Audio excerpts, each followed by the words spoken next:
Bismillahirrahmanirrahim. Assalamualaikum warahmatullahi wabarakatuh. Waalaikumsalam warahmatullahi wabarakatuh. Sebelumnya saya izin memperkenalkan terlebih dahulu. Nama saya Mutiara Malia, Prodi Ekonomi Syariah dengan nomor NIM 2001015. Di sini saya akan mengumpulkan materi dengan berjudul Pembagian Harta Warisan, Fai dan Ganimah. Apa sih itu wasiat? Wasiat sebagai penyerahan harta secara sukarela dari seseorang kepada pihak lain yang berperilaku setelah orang tersebut wafat. Baik harta itu berbentuk materi maupun berbentuk manfaat. Ditinjau dari usul fikih terhadap pembagian harta waris dengan wasiat, yaitu berkenan dengan wasiat untuk pembagian harta waris, ada beberapa ayat Al-Quran yang perlu diperhatikan sebagai landasan normatif. Landasan normatif ayat Al-Quran dapat ditemukan antara lain dalam surat Al-Baqarah ayat 180 dengan bunyinya Bismillahirrahmanirrahim. Kutiba alaikum iza hadoro ahadamukum mautu in taroka khairunil washiyatu lil walidaini wal akrobina bil ma'ruf hakun ala muttaqin. Dengan artinya, diwajibkan atas kamu apabila maut hendak menjemput seseorang di antara kamu, jika dia meninggalkan harta, berwasiat untuk kedua orang tua dan qorib kerabat dengan cara yang baik sebagai kewajiban bagi orang-orang yang bertakwa. Nah, itulah hadisnya. Sekarang tinjauan filosofis terhadap pembagian harta waris dengan wasiat. Dapat dipahami bahwa harta warisan dibagikan setelah seluruh warisan dilaksanakan dan seluruh hutangnya dilunasi. Jadi wasiatnya harus dilaksanakan terlebih dahulu dan hutangnya harus dilunasi terlebih dahulu. Jadi dalam hal ini wasiat didahulukan dari al-furud, al-muqaddarah dalam waris. Dalam masalah harta, Islam juga memberikan kekuasaan kepada seseorang untuk mentasrufkan.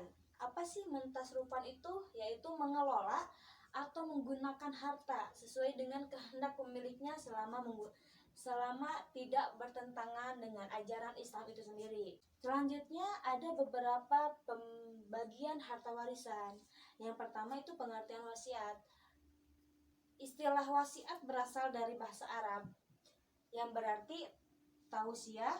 Kata kerjanya berasal dari ausa dan secara etimologi wasiat berarti pesan. Jadi kesimpulannya itu wasiat adalah pemberian harta benda kepada orang lain yang diberikan setelah meninggalnya si pemberi wasiat itu. Lanjut ada dasar hukum wasiat.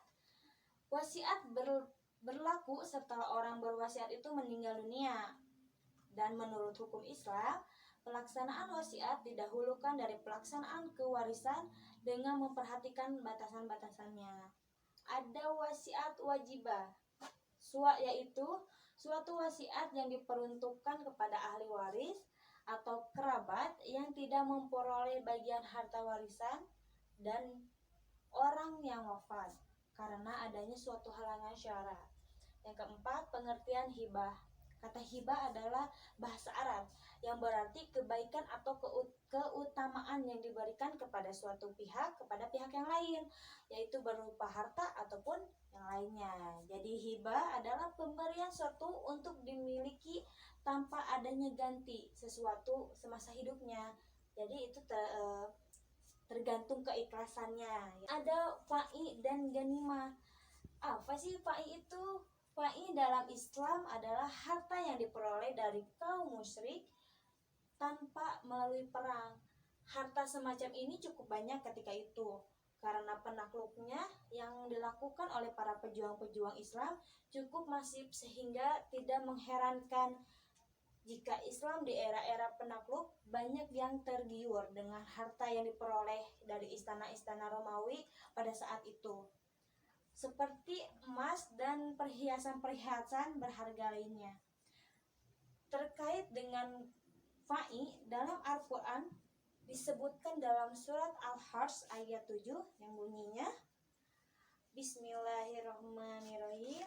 Ma'afa alahu rasulihi min ahlihi qurafa lillahi wali rasuli waliji kurba wal yatama wal masiki wabisili kaila yakunna dulatum bainal agniya inkum wama atakumur rasulu fakuzuhu wama nahum anhum fantahu wattaqulo innallaha sahidul ikab, yang artinya apa saja harta rampasan atau fa'i yang diberikan kepada Allah, kepada Rasulnya atau dari harta benda yang berasal dari penduduk kota maka adalah untuk Allah. Kamu maka terimalah, dan apa yang dilarangnya bagimu maka tinggalkanlah, dan bertakwalah kepada Allah, sesungguhnya Allah amat keras bagi hukumannya, bagi umatnya dan hukumannya.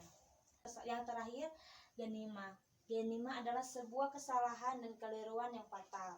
Rasulullah Shallallahu Alaihi Wasallam pernah berkata, suatu ketika didatangi seseorang yang membawa harta yang diperoleh dari kaum jahiliyah, tetapi Rasulullah menolaknya. Sementara aturan ganimah pembagiannya juga sangat jelas. Baik, cukup sekian mungkin dari saya. Mohon maaf apabila penjelasannya kurang jelas. Saya pamit undur diri. Wabillahi taufiq wal hidayah. Wassalamualaikum warahmatullahi wabarakatuh.